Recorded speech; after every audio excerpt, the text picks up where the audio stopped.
Kudus, Jawa Tengah, adalah salah satu garasi beberapa perusahaan otobus. Fasilitator jasa transportasi darat di wilayah itu dikenal dengan penyebutan Muriaan. Ini disebabkan letaknya berada di kaki Gunung Muria. Bis yang bermula dari Kudus rata-rata mempunyai tampilan khas serta memberikan akurasi waktu. Ini juga membuat salah satu bukti unik bis Muriaan yang menyebabkan mereka tidak pernah sunyi penumpang. Kemudian, apa saja perusahaan otobus tersebut? Berikut ringkasaninya dilansir dari berbagai sumber.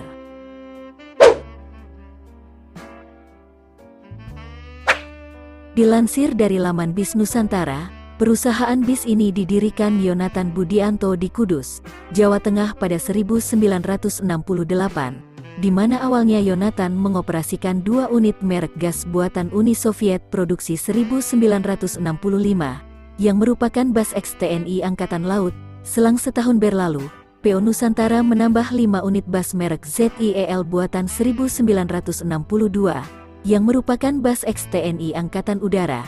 Kemudian, pada 1970 mulai dirakit BAS dengan bodi dari kayu berbasis rangka merek Thames dari Inggris. Kemudian, dalam perkembangan BAS di tanah air, pada 1975 diperkenalkan besi baja sebagai bodi BAS di Indonesia. Perusahaan mendatangkan BAS dengan merek Ford dari Amerika, dengan karoseri bodi besi baja. Kemudian, ketika perkembangan dunia otomotif kian menggeliat di Indonesia, PO Nusantara akhirnya memperkenalkan kepada konsumen sasis BAS Mercedes-Benz dengan mesin depan pada 1977. Seri tersebut digunakan PO Nusantara hingga 1984, sebelum akhirnya beralih menggunakan Mercedes-Benz dengan mesin belakang. Sudah lebih dari 5 dekade PO Nusantara melayani rute pendek di Jawa Tengah, Semarang, Kudus, Lasem, hingga era 1990-an. Kemudian, PO Nusantara mulai mengembangkan operasi melayani konsumen untuk jalur-jalur lebih jauh dengan menghadirkan pelayanan terbaik. Saat ini, PO Nusantara melayani rute ke sejumlah wilayah di Pulau Jawa, antara lain Jakarta, Bogor, Surabaya, Malang, Purwokerto, Yogyakarta, Semarang, Tegal, Cirebon, Bandung, dan sejumlah kota lain.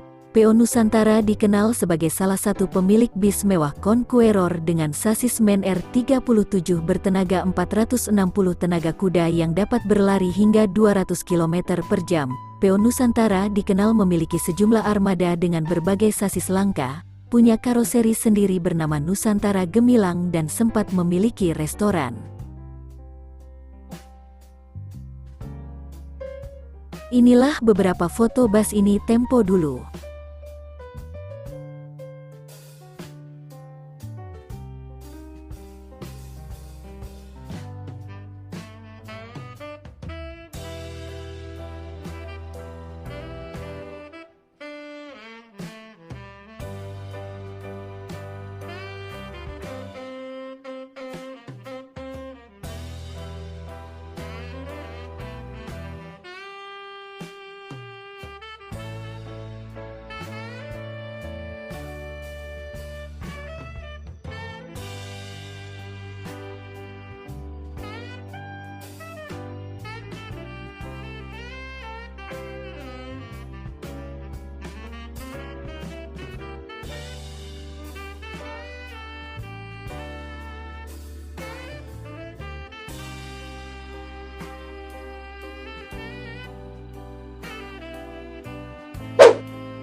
Dilansir dari inews.id, Pahala Kencana didirikan di Kudus oleh Hendro Tejokusumo pada 1976.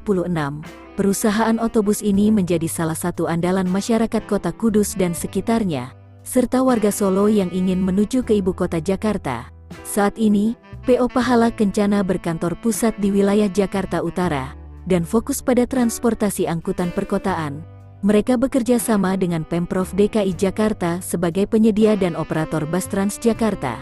Meski fokus pada BAS perkotaan, perusahaan otobus ini tak meninggalkan asal mula mereka berdiri, yakni penyedia angkutan antar kota antar provinsi, AKAP. Tapi, pamor mereka saat ini mulai redup dan hanya menurunkan beberapa unit bis. Namun, PO Pahala Kencana saat ini mulai berbenah dan meremajakan armada mereka untuk menarik penumpang. Pasalnya, bus baru menjadi daya tarik tersendiri bagi mereka yang ingin melakukan perjalanan jarak jauh.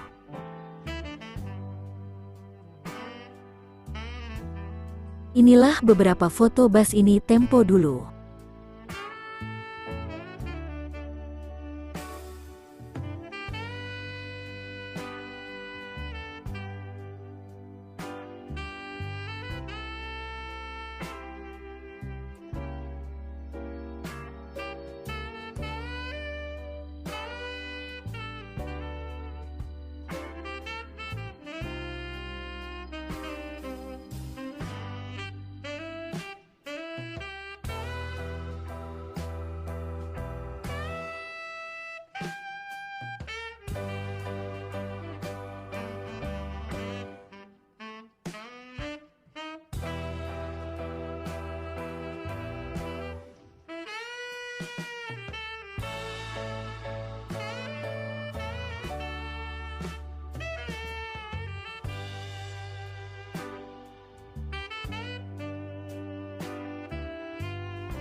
Dilansir dari karya ilmiah yang diterbitkan oleh Universitas Kristen Petra, PT Harum Anugerah Sejahtera adalah perusahaan yang bergerak di bidang jasa transportasi darat bus. PT Harum Anugerah Sejahtera ini merupakan perusahaan keluarga yang dimiliki oleh Daniel Hartono Setiawan pada tahun 1967.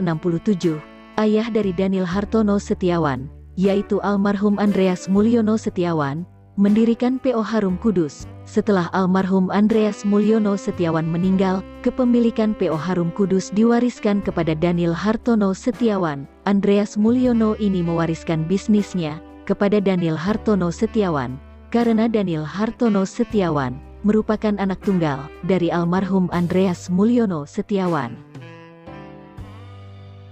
Daniel Hartono Setiawan sendiri, pada tahun 1975, berkuliah di Universitas Kristen Satya Wacana, jurusan Manajemen Akuntansi dan lulus pada tahun 1979. Setelah lulus dari kuliah, Daniel Hartono Setiawan pernah bekerja selama 3 tahun sebagai pegawai di sebuah perusahaan otomotif di Salatiga. Setelah itu, Daniel Hartono Setiawan diminta ayahnya untuk mulai terlibat dalam PO Harum Kudus dengan modal pengetahuan, pengalaman, kemauan untuk kerja keras, dan pantang menyerah yang menjadikan Daniel Hartono Setiawan berhasil membangun usahanya sampai saat ini.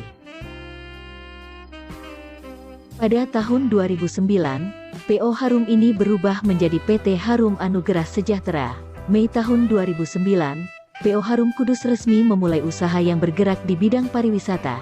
Daniel Hartono Setiawan memiliki istri yang bernama Dewi Lianawati dan dikaruniai 3 orang anak laki-laki. Kemudian dalam proses suksesi perusahaan ini, Daniel Hartono Setiawan menunjuk anak kedua yang bernama Yefri Yekonia Setiawan sebagai calon suksesor. Alasan Daniel Hartono Setiawan menunjuk anak keduanya sebagai calon suksesor karena anak pertama dan anak ketiganya sudah memiliki bisnis sendiri.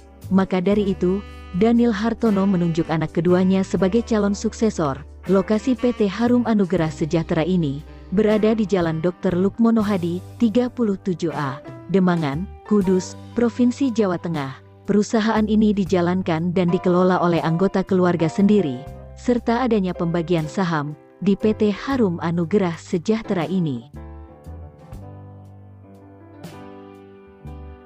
Visi PT Harum Anugerah Sejahtera adalah menjadi perusahaan transportasi dengan pelayanan dan inovasi terdepan. Kemudian misi PT Harum Anugerah Sejahtera adalah 1.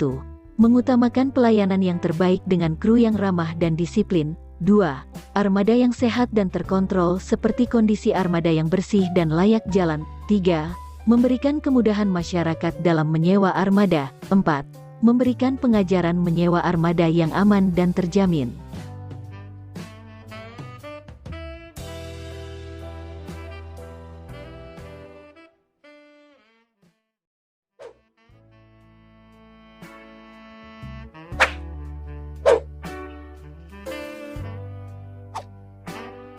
Dilansir dari kumparan.com, PO Haryanto adalah salah satu perusahaan bus terkemuka di jalur Trans Jawa.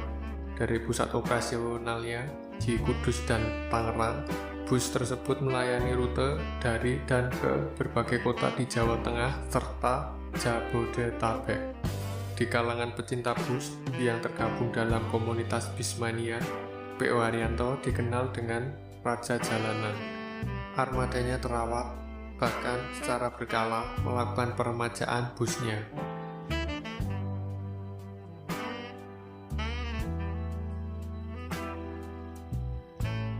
Armada PO Haryanto terdiri dari bus antar kota antar provinsi atau AKAP dan bus pariwisata. Nama PO Haryanto sendiri berasal dari nama pemiliknya, yakni Bapak Haji Haryanto. Pria asal Kudus, Jawa Tengah itu tidak tiba-tiba menjadi pengusaha. Dia terlahir dari ayah yang bekerja sebagai buruh tani.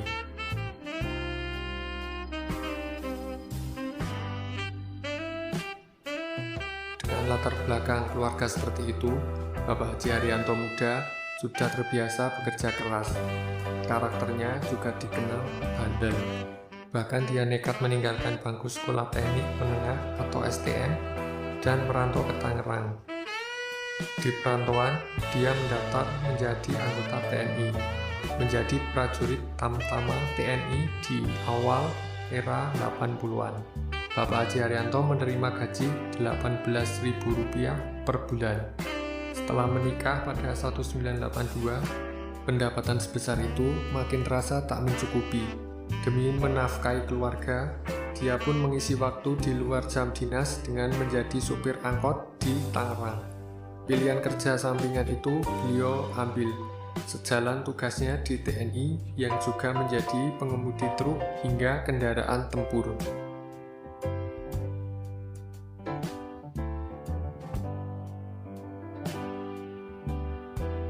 Untuk memenuhi kebutuhan keluarga, Bapak Haji Haryanto muda menarik angkot sejak sore hingga menjelang tengah malam. Dari tambahan penghasilan itu, sedikit demi sedikit dia sisihkan hingga terkumpul Rp1 juta untuk membeli mobil Daihatsu yang dioperasikan sebagai angkot. Dari jumlah 1 unit pada 1980-an, armada angkotnya terus bertambah hingga 100 unit pada tahun 2000-an.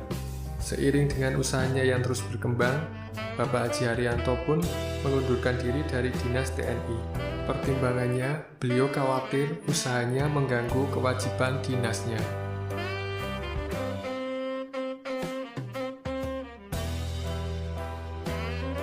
Tak puas sekedar jadi juragan angkot, Bapak Haji Haryanto memperluas bisnisnya dengan membuka showroom mobil khusus angkot.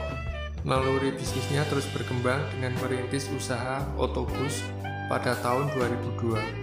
Dengan modal kredit bank Rp3 miliar, dia membeli 6 unit bus. Dari situlah usahanya terus berkembang hingga kini.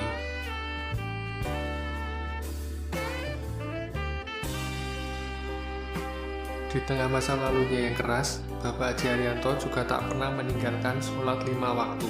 Hal itu beliau terapkan sebagai pengusaha ke seluruh pegawainya, supaya tak meninggalkan kewajiban sebagai umat muslim.